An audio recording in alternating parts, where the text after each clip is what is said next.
For number 25, we're given the weekly demand for the production of television sets.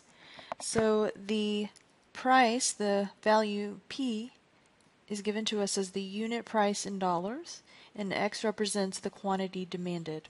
So here's our demand function, and we are also given the weekly cost function associated with manufacturing these televisions. Let's find first part A here, the revenue function. And revenue is the quantity times the price. So that would be X times P, and P is represented by 670 minus 0.08x, and we will distribute that X into that demand function.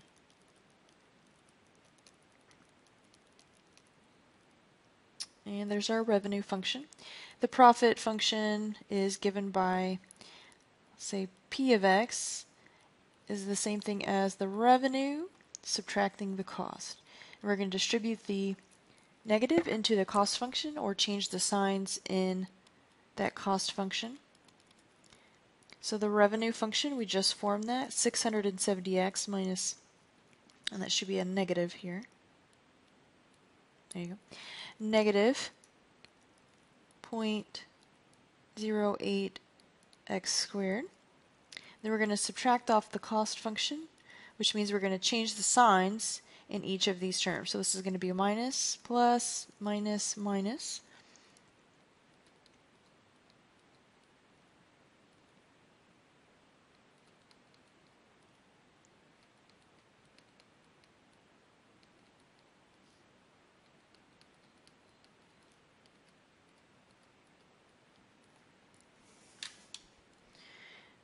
Once we change the signs in all of those terms in our cost function, we're going to combine like terms. So we're going to start with the highest degree term, so the x cubed term, so that's minus 0.00004 x cubed. Combine our x squared terms, so the x squared terms combined would give minus 0.01 x squared. The x terms there, 670x minus 410x would give a positive 260x. And lastly, we'll bring down the negative 86,000.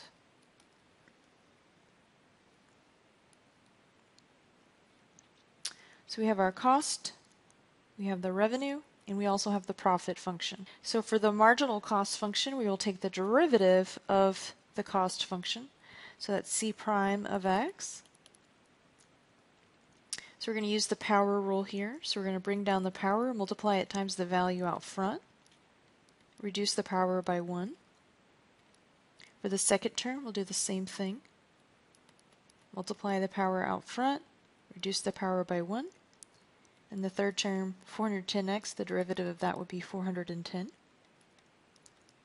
We're also asked to find the marginal revenue function. 670x, the derivative of that would be 670. And then here we're going to use the power rule. We're going to multiply the 2 times the value out front, and then reduce the power by 1.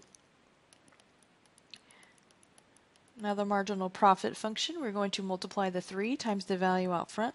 This time it's negative, so don't lose that negative. And we're going to reduce the power by 1. For the second term, we're going to also use that power rule. So that's negative 0.02x. And then 260x, derivative of that would be 260. And then the derivative of that last term is a constant, so that would be a derivative of 0. The last thing we're asked to do is to actually evaluate the marginal functions at 2,400. And remember that this represents the current level of production.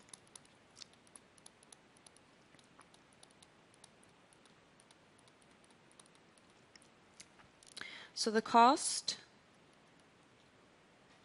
the marginal cost function, will put 2,400 in place of x.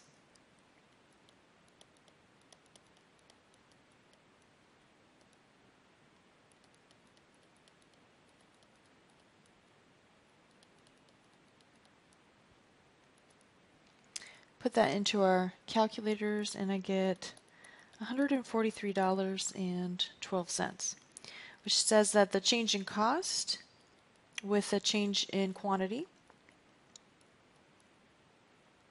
is that when we produce 1 unit, so when X goes 1 unit to the right, then the cost will go up by $143.12.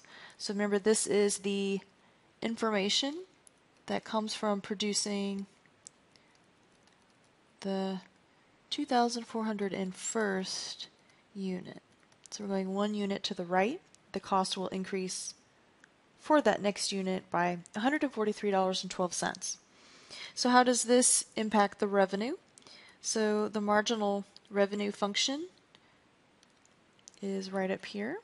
We're going to plug in our 2,400.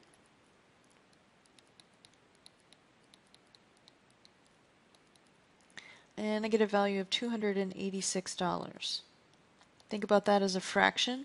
The marginal revenue is comparing change in revenue with a change in quantity. So if we go to the right one, if we increase our units by 1, the revenue will go up by $286. And then lastly, our profit function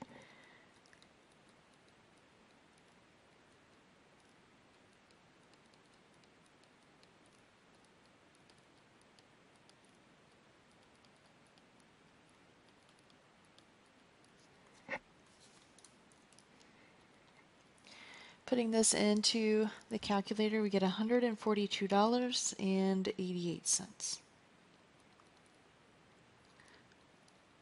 So the change in profit with respect to the change in quantity, as we increase the level of production by 1 unit, then the profit actually rises by $142.88.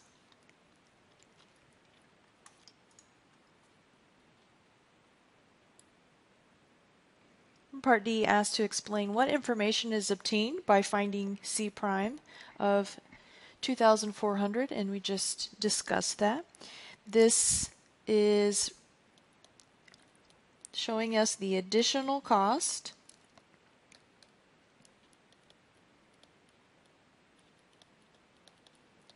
to produce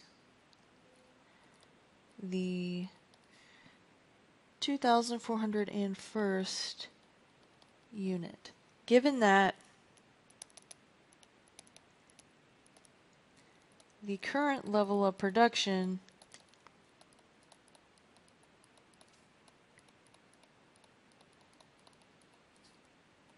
is 2,400 units.